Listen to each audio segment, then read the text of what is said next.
नमस्कार साथियों, आज एक मामला मेरे संज्ञान में आया है। यह मामला है आपके समस्तीपुर दलसिंह सराय का। यह पत्रकार महोदय हैं रमण कुमार, उन्होंने कवर किया है इस पूरे मामले को। एक सोशल मीडिया है, उसी के माध्यम से मुझे यह जानकारी मिली है। तो थोड़ा सा मैं डिस्कस करूँगा इस मामले को। फैक्ट से पहले हम लोग गो थ्रू होते हैं, ध्यान से सुनिएगा इसको। और आगे मैं इस जो पूरा मामला है इसके लीगल एस्पेक्ट को भी डिस्कस करूँगा। बहुत ही इंटरेस्टिंग और इम्पॉर्टेंट है ये सभी लीगल फ्रेटर्निटी के लोगों के लिए। अपर मुख्य न्यायिक दंडाधिकारी तृतीय प्रभार अनुमंडल न्यायिक दंडाधिकारी श्री विवेक विशाल जी ने समस्तीपुर के पुलिस अधीक्षक मानवजीत सिंह ढिल्लों पर तीखी टिप्पणी की है। न्यायालय ने माना है एसपी ढिल्लों को कानून एवं अदालती प्रक्रिया व उसकी शक्तियों की जानकारी का सर्वथा अभाव है। उन्हें पुनः प्रशिक्षण लेना चाहिए। प्रभारी एसडीजीएम श्री विवेक विशाल जी ने समस्तीपुर एसपी को न्यायालय के समक्ष सदैव उपस्थित होकर आदेश की प्रति के 30 दिनों के अंदर कारण बताओ नोटिस जारी किया है, कारण बताने को कहा है। और साथ ही कहा है कि आपके विरुद्ध क्यों न जिला एवं सत्र न्यायाधीश महोदय के माध्यम से उच्च न्यायालय पटना न्यायालय की अवमानना एवं सर्वोच्च न्यायालय के दिशा निर्देशों का पालन न करने की स्थिति में न्यायालय की अवमानना के तहत कार्रवाई की जाए। बहुत बड़ी बात है। अब क्यों हो रहा है मैं आगे बताऊंगा। साथ ही जानबूझकर न्यायालय का अवमानना करने के अपराध में क्यों न भारतीय दंड संहिता की धारा 228 के तहत कार्रवाई शुरू की जाए। न्यायालय ने इस आदेश की प्रति समस्तीपुर एसपी समेत आईजी दरभंगा जोनल आईजी को भी प्रेषित की है। इसमें इस बात का उल्लेख भी किया गया कि अदालत के साथ संवाद कैसे करें, कानून की समझ कैसे बढ़ाएं। बिंदुओं पर समस्तीपुर के एसपी को समुचित प्रशिक्षण की आवश्यकता है। संवाद की बात की, कम्युनिकेशन कैसे करना है, माननीय न्यायालय के साथ कम्युनिकेशन करना है, इसका ट्रेनिंग भी प्रॉपर मिलना चाहिए माननीय एसपी महोदय को, ठीक है। और कानून की जानकारी भी उन्हें प्रॉपर होनी चाहिए। इस बात की उनको ट्रेनिंग की बात कही गई है इसमें। प्रशिक्षण के लिए अदालत एडीजी आपराधिक जांच विभाग पटना को सुनिश्चित किए जाने पर जोर दिया। बताते चलें कि उजियारपुर थाना की पुलिस ने भादवी की धारा 144, 188, 338, 353 के तहत उजियारपुर थाना कांड संख्या 146/2021 के तहत अमित कुमार, ललन प्रसाद व उमेश चौधरी आरोपी को न्यायालय में गिरफ्तार कर पेश किया। पुलिस ने न्यायालय में पुलिस मुख्यालय से जारी पत्र के आधार पर बतलाया कि सीआरपीसी की धारा 41A के अनुसार यदि कोई व्यक्ति संज्ञेय अपराध में कोई भी अपराध पुलिस की उपस्थिति में करते हैं तो उसको गिरफ्तार किया जाएगा।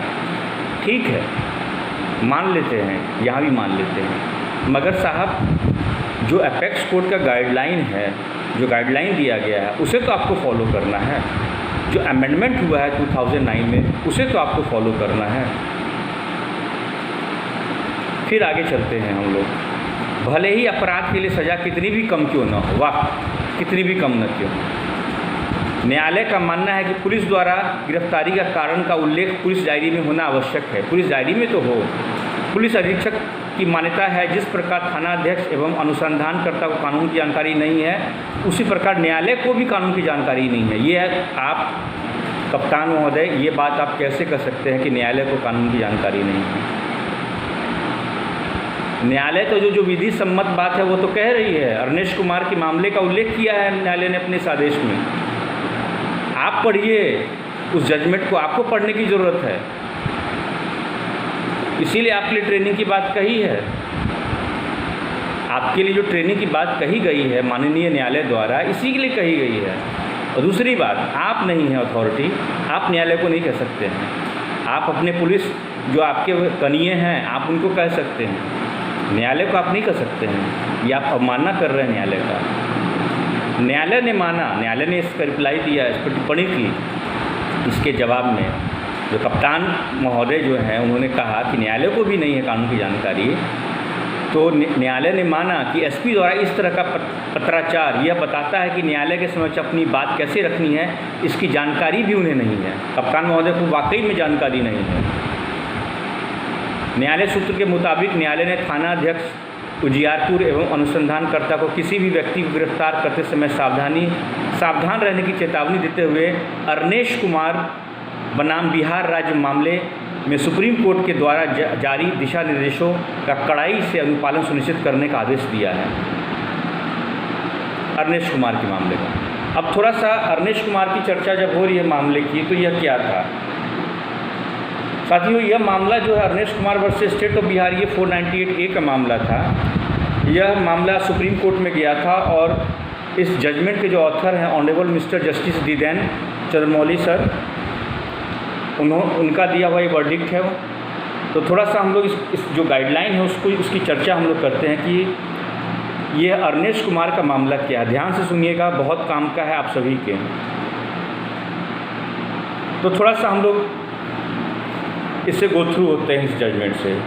Arnesh Kumar versus state of Bihar 2014 8 SCC 273, ये साइटेशन है केस का। Supreme court held that no arrest should be made merely because the offence is non-bailable and cognizable. The existence of power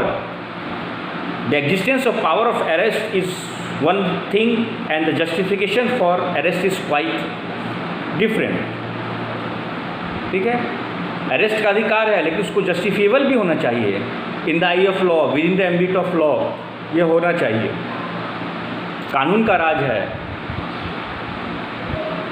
संविधान भी कहता है equality before law and equal protection of law, right to life and personal liberty.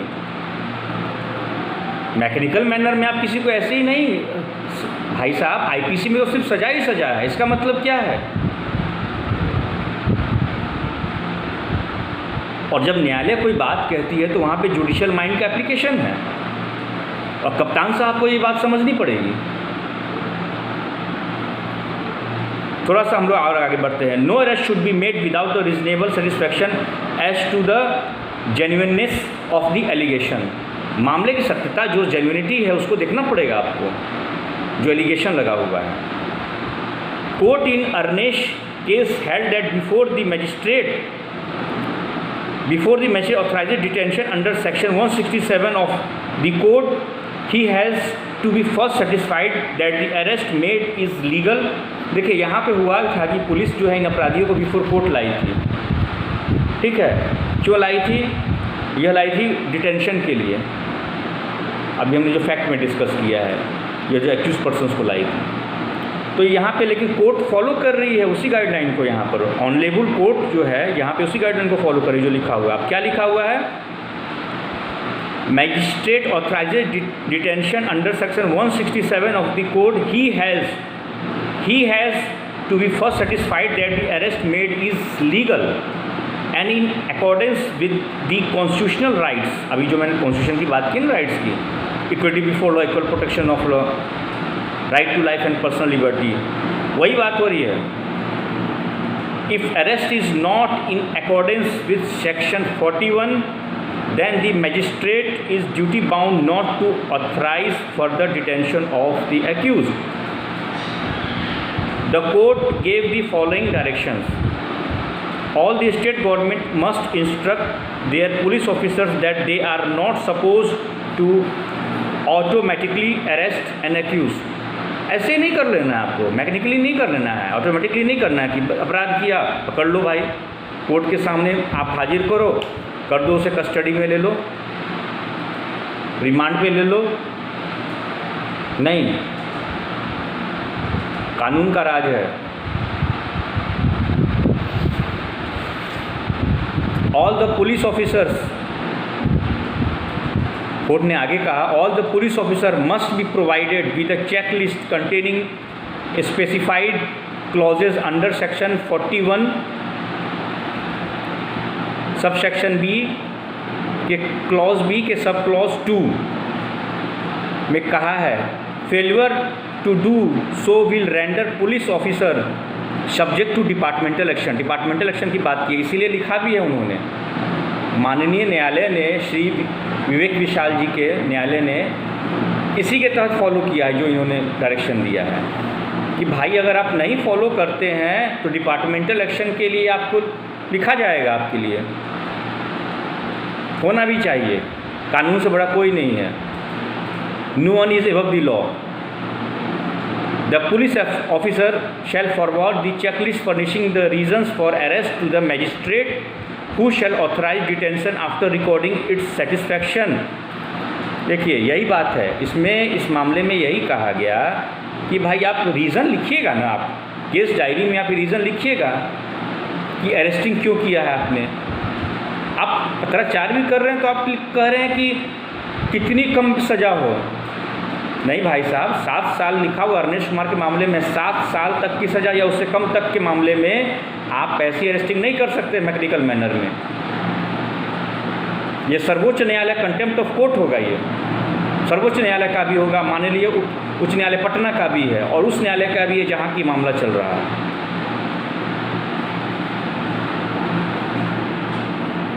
तो इस यहाँ लिखता है आगे, इसमें कहा गया है who shall authorise detention after recording its satisfaction. Court का भी फिर सेटिस्फैक्शन होगा, otherwise he may also be subject to departmental action. Failure to comply with the direction will render the police officers for departmental actions, they will also be liable to be punished for the contempt of court. मैं बिल्कुल सहमत हूँ। प्रभारी SDJ महोदय श्री विवेक विशाल जी ने जो यहाँ पे टिप्पणी की है, जो जानकारी अभी मिली है सोशल मीडिया के माध्यम से, एकदम सही किया है उन्होंने। With in the ambit of law उन्होंने एक्शन लिया है। ठीक है साथियों, ये कैसा वीडियो लगा, इसमें हम लोगों ने दोनों चर्चा की। एक ये करंट जो मामला आया ये, और इसको अर्नेस्ट कुमार से हमने टैग करते हुए समझा भी, और धन्यवाद देता हूं मैं माननीय न्यायालय का भी। बहुत अच्छा है, लोगों का विश्वास, और विश्वास तो हमारा अखंड मजबूत है। और उसमें यह लैंडमार्क, यह जो अभी जो वाक़या हुआ है, ये डिसीजन दिया गया, टिप्पणी की गई है माननीय न्यायालय द्वारा,